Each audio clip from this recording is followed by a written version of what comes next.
Well, shalom. My name is Todd Bennett, and this is the audio recording of the weekly newsletter from ShemaYisrael.net. This week, it is entitled Being Wise and Bearing Fruit. This is recorded or written on day 3 of month 12 on the Creator's calendar, otherwise known as February 5th, 2022. Last week I touched upon the traditional concept of soul winning in Christianity and how it does not necessarily constitute good fruit. Now that, of course, flies in the face of popular Christian thought and practice.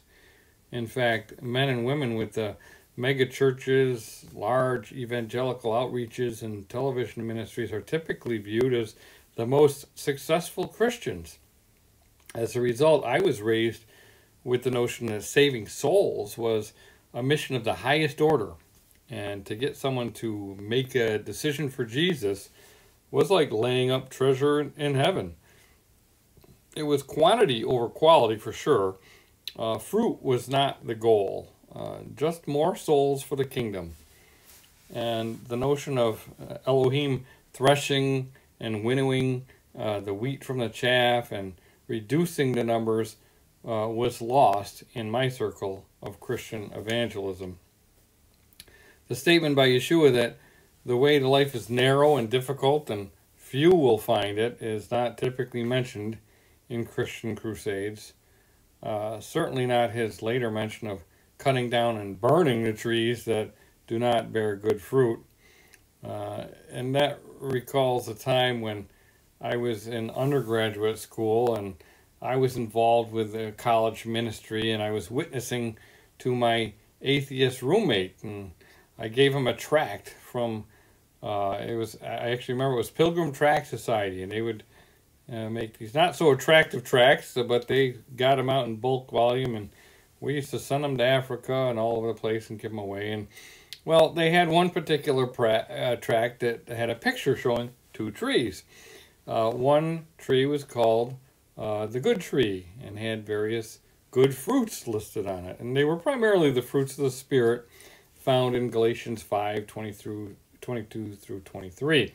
Juxtaposed against the good tree was the bad tree, with a variety of bad fruits consisting of those items found in Galatians 5:19 through 21.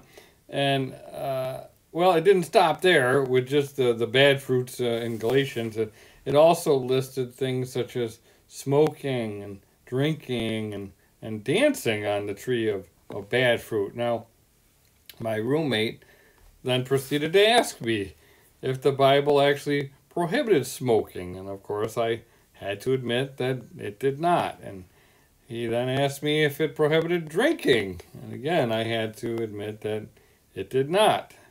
What about dancing, he asked. Again, not prohibited. Now, that incident really stuck with me, and as I had to admit that there were things that Christianity traditionally classified as bad fruit or sin that were not specifically defined as such in the scriptures. Well, could the same be true with commonly held beliefs about good fruit or righteous acts? Are there many Christians doing things that they think are good fruit, but the Master views them otherwise? Well, we already saw that soul winning is not good fruit if it doesn't point people to the covenant path that leads to Yeshua and salvation. There's nothing good about misleading a person into thinking that they're going to heaven when they die simply because they said a prayer, raised their hand while every eye is closed, or made a decision to receive Jesus. None of these evangelistic formulas or techniques are found in the scriptures, and so how many people may be shocked and amazed if they stand before Yeshua and he says, I never knew you. And they thought all along that, well, they were told that that's all they had to do, make a decision, raise their hand, run to the altar, but that's not found in the scriptures. So the encounter with my atheist roommate and my subsequent investigation helped me to better understand the statement of Yeshua that we touched upon last week when he was teaching about good trees and bad trees. Here's the entire passage so we have it in context. He says, "Enter by the narrow gate, for wide is the gate and broad is the way that leads to destruction, and there are many who go in by it. Because narrow is the gate and difficult is the way which leads to life, and there are few who find it. Beware of false prophets who come to you in sheep's clothing, but inwardly they are ravenous wolves. You will know them by their fruits. Do men gather grapes from thorn bushes or figs from thistles? Even so, every good tree bears good fruit, but a bad tree bears bad fruit. A good tree cannot bear bad fruit, nor can a bad tree bear good fruit. Every tree that does not bear good fruit is cut down and thrown into the fire. Therefore, by their fruits you will know them. Not everyone who says to me, 'Lord, Lord,' shall enter the kingdom of heaven, but he who does the will of my Father in heaven. Many will say to me in that day, 'Lord, Lord, have we not prophesied in your name, cast out demons in your name, and done many wonders in your name?' And then I will declare to them, 'I never knew you. Depart from me, you who practice lawlessness.'" Now, I always struggled with this last portion of this passage, and it really stuck with me for much of my life. I mean, I grew up in the Baptist church, and they were strong in the Word, and I read my Bible every night, and I memorized my scriptures, and I always wondered about this passage. You mean that prophesying doesn't automatically constitute good fruit?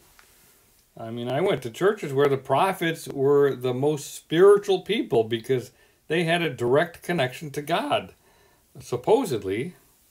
Well, we must consider that there are many false prophets, so the act of prophesying in and of itself is not necessarily good fruit.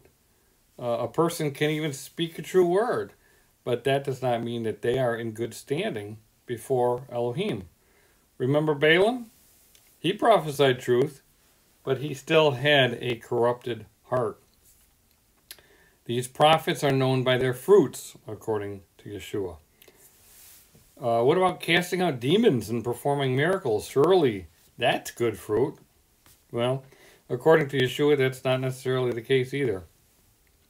Remember the incident when his disciples talked about someone casting out demons? Of course, it was being done in the name of Yeshua, not Jesus, as our English translations indicate. But here's the incident. Now John answered and said, "Master, we saw someone casting out demons in your name, and we forbade him because he does not follow with us." But Yeshua said to him, "Do not forbid him, for he who is not against us is on our side." So a person can cast out demons in the name of Yeshua without actually following him or being known by him. Yeshua didn't forbid that because, of course, it's not a bad thing for a person to have a demon cast out of them, but that does not make the person who's casting out the demon using the name of Yeshua, that does not put them in right standing with Yeshua automatically, and that's no credit to them. After all, it's the name of Yeshua that's the power behind it. It's the name of the Yeshua that is the reason for this demons fleeing. It has nothing to do with this person. It has nothing to do with them being righteous or not. Also, the same holds true with people who perform miracles. They can do so without being right before Elohim. Remember the miracles performed by Pharaoh's magicians. And there have been lots of sorcerers and witches throughout history. Remember the witch of Endor, and she called up Shemuel for Saul. Likewise, there are many who perform miracles using the name of Yeshua, but the miracles do not demonstrate a right relationship. So, we know that these outward acts are not the fruits that Yeshua is looking for, because he specifically says he's going to tell people, depart from me. Even though you're doing these things, depart from me, I never knew you. And that's why many who do these actions will be told, depart. They may be performing actions that appear amazing, but he never knew them. And the reason why I always had a difficult time understanding this verse is because I never fully understood the connection between fruit and knowledge. And this is despite the fact that the lesson was given to us from the beginning in the garden. Remember, partaking of the tree of the knowledge of good and evil, also known as the tree of all knowledge, it had a direct impact upon the relationship between Yah and mankind, the knowing between Yah and mankind. And knowledge, of course, is indicative of a relationship, Yada in Hebrew. And it can even mean a very intimate relationship. When a man knows his woman, it's his wife. It's talking about the intimate relationship, the sexual relationship that they share. So knowledge is about relationship. Now, I also never fully understand the word lawlessness. I always equated lawlessness with my understanding of bad fruit, but it has a much more specific meaning. It means disobedience to the Torah, the instructions of Elohim. So essentially we're talking about sin. So lawlessness is sin. It's disobedience. So those lawless people who are doing all these great things, seemingly great things, were sinful. They were still sinning. And that's why he tells them he does not know them. So Yeshua is not looking for people who are doing things that appear wonderful on the outside, but inside their hearts are corrupted. He wants people who have a heart to obey. He wants people with circumcised hearts. Now remember the scribes and the Pharisees? They were the religious leaders in the time of Yeshua. They were technically obeying the commandments concerning the tzitzit and the tefillin, which in the English translations you'll read phylacteries. But their obedience revealed that their hearts were not right. They wore, as Yeshua said, they wore their tzitzit long and their phylacteries large. In other words, they were making a show of their obedience, and they felt that they were more righteous because their tzitzit were so long and their phylacteries were so large, and all their works they did to be seen by men. In fact, he specifically stated that outwardly they appear righteous to men, but inside they are full of hypocrisy and lawlessness. Again, there's that word lawlessness again. Lawless individuals are those who fail to obey the Torah. And that's amazing when you think about it, because when I grew up, I was always given the impression, well, the Pharisees and the Sadducees, they were the ones who were obeying the Torah. They were the legalistic ones, and we've been freed from that horrible legalism that the Pharisees were trying to impose upon people to actually make them obey the Torah. Well, that's exactly the opposite of what was going on.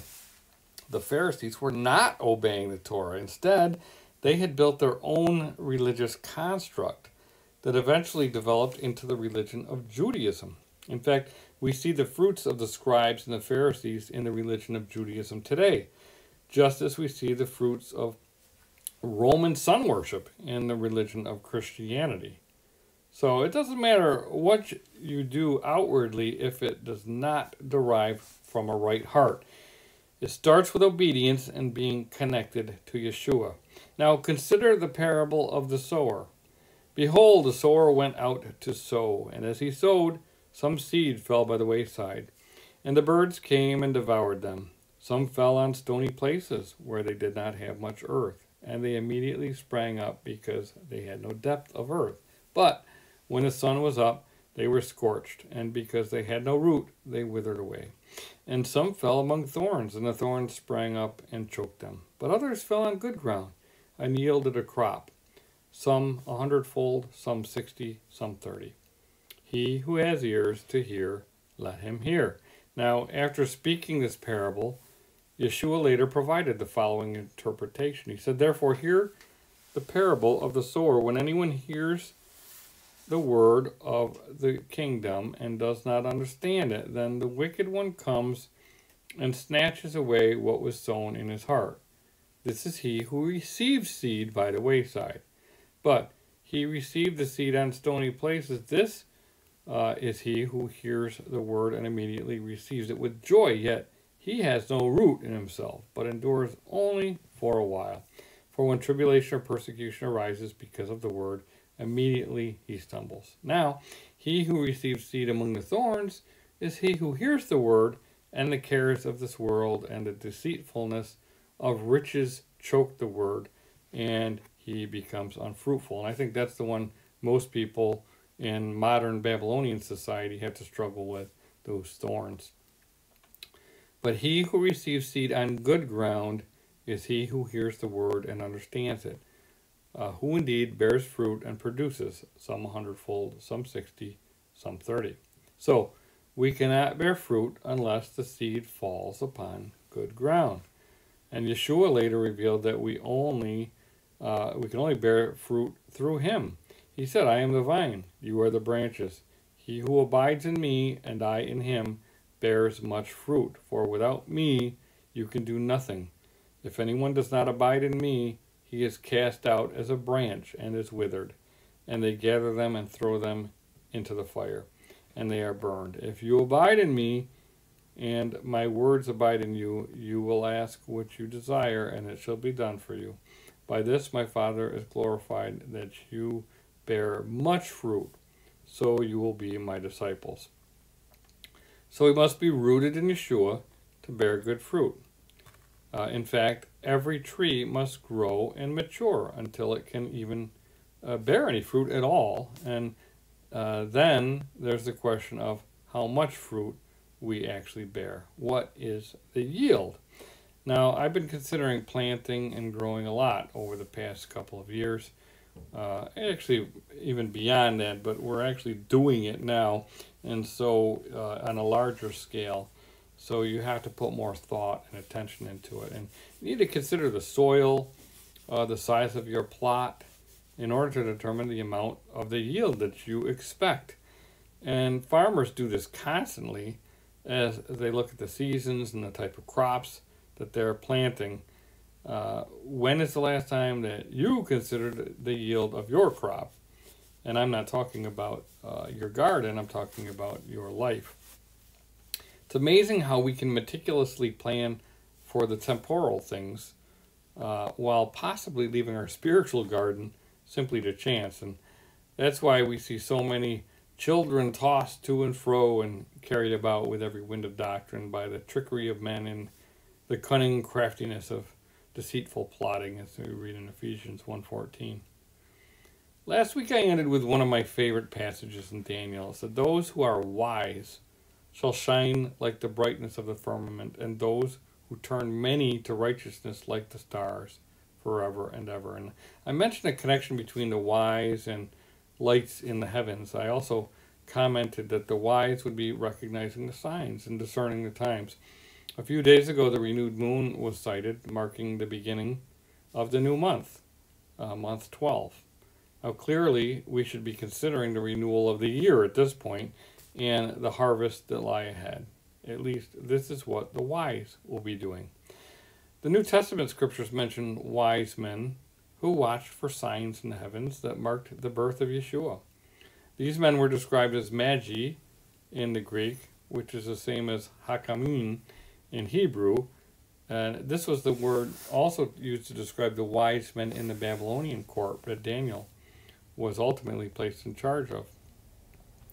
When these wise men arrived in Jerusalem, Herod was oblivious to an event that happened in his own territory. As far as we know, the only witnesses to this great event were shepherds. The wise men from the east had traveled a great distance, and it surely took some time to get there, possibly 2 years. Nevertheless, they knew that the Messiah was born in the promised land. Well, what made them wise?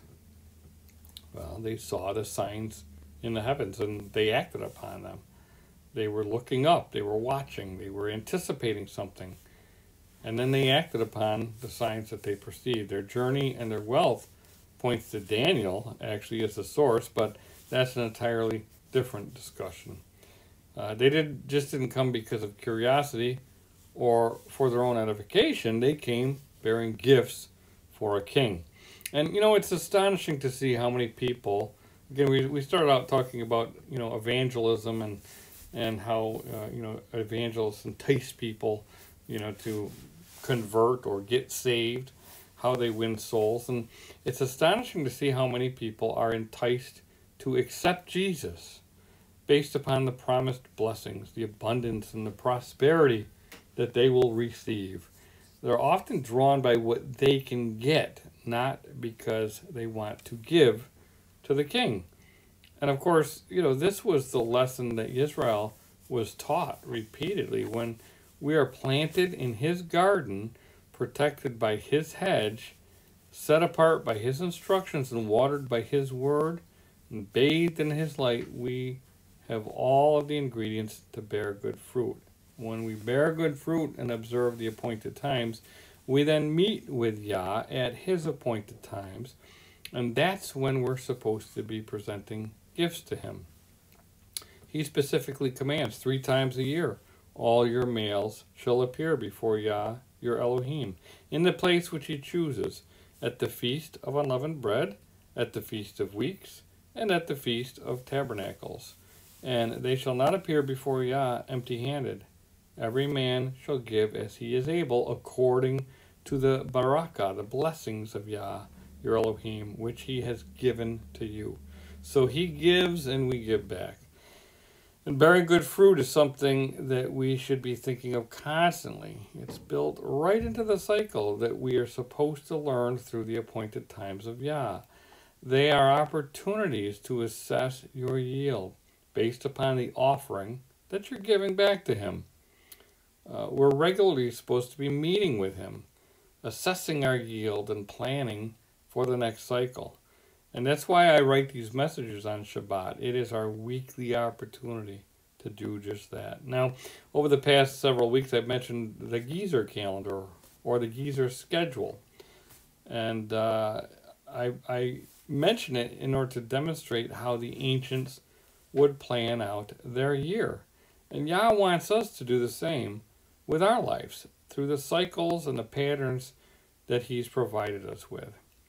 The overriding lesson that we can glean from the scriptures is that the wise watch. They're looking up, they're preparing, and they work so they can bear fruit and then give back to Yah. Now, remember how Yahushua ended the Olivet Discourse that we read in Matthew 24, Mark 13, and Luke 21?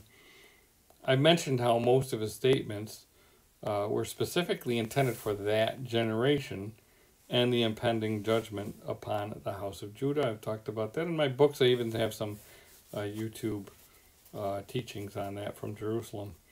Nevertheless, people take his statements out of context and direct them into our future.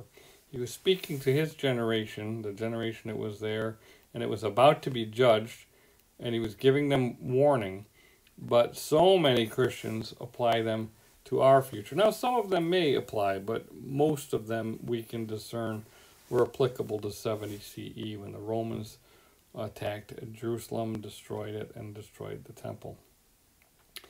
Sadly, so many people get caught up in the potential prophetic aspects that they miss the most important part, which was the finale. The Olivet Discourse was only part of a full day of teaching when Yeshua summed it all up, so to speak, before his anointing and death. I urge you to read about that day from start to finish, beginning at Matthew 21:18 and ending in the evening when he returned to Bethany at Matthew 26:6.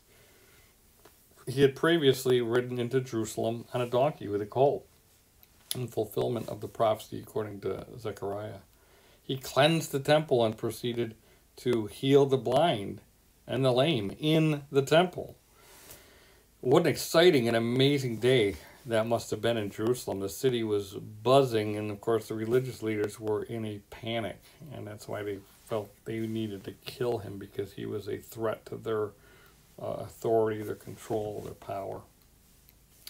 After that amazing day, he left Jerusalem and spent the night in Bethany. The following day, Yeshua returned to Jerusalem. The first thing that he did was curse the empty fig tree because it had no fruit. The fig tree represented the house of Judah. And that set the stage for the rest of the day, filled with confrontations and woes being pronounced upon the scribes and the Pharisees, as well as the coming judgment upon Jerusalem and the temple. Why? Because there was no fruit. His people were planted in the land, and they were supposed to bear fruit, and they were not. The house of Judah was allowed to return after the Babylonian exile, and they were not bearing fruit, even after being exiled in Babylon. After all of this, Yeshua then warned his disciples how to escape the impending destruction, and then followed with some final teachings, including the parable of the 10 virgins. And I speak of this parable a lot because of the unique context in which it was given. Of course, the fact that they were virgins means, they're waiting for their bridegroom. They're waiting for a wedding. And of course, if any of us that believe in Yeshua are doing just that, we're anticipating his return to come back for his bride and to wed that bride. So this should be highly significant to anybody in our present condition waiting for Yeshua's return. And out of these 10 virgins, 5 were wise and 5 were foolish. The 5 foolish virgins ended up like the ones who were prophesying and casting out demons and doing miracles. They wanted to be in a relationship with Yeshua, and they actually thought they were. Interestingly, he told the 5 foolish virgins, "I do not know you." Now, again, since they were virgins, they were undefiled, but Yeshua still did not know them. The other ones, who we talked about in Matthew 7, who based their relationship on outward works, he told, "I never knew you." So here we have these two groups where he says, "I do not know you," to the 5 foolish virgins. He says, "I never knew you," to all those who are doing things in his name. So there appears to be a distinction that we'll examine in another message. But the point is that Yeshua ended this important day of teaching by pointing out the difference between wise and foolish virgins. So there are foolish people who think they're in a relationship and want to be in a relationship but aren't in a relationship. He does not know them. This is a very, very serious warning for all of us. All the virgins wanted to be in a wedding, but half did not make it on time. The wise virgins were asleep, along with the foolish virgins, but they were ready when they were awoken. The foolish virgins were not ready for the master. The ones who were prepared were wise. They were granted entry into the wedding feast because they were ready at the correct time when the gates were open and entry was permitted.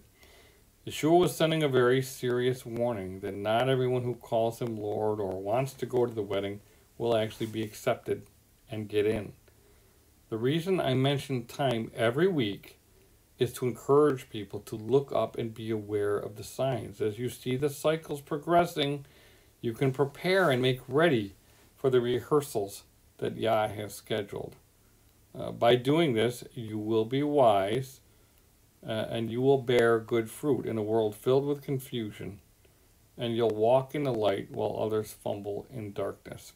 The enemy wants desperately to confuse, distract, and divide the people of Elohim. Time and the calendar is one of the greatest weapons that he uses to confuse people. Now, I prepared the Appointed Times 2022 chart for you to use as a guide, and it's up on my website, but you still need to be looking up and preparing your offerings if you want to be included among the wise. After Yeshua warned about the foolish and the wise virgins and how half of them missed the wedding, he then described the fruit that he was looking for in his servants. And next week, we'll explore that fruit some more and consider what it means to be known by Yeshua. For now, my name is Todd Bennett, Barakot, and we will see you next week. Shabbat Shalom. Shavua Tov.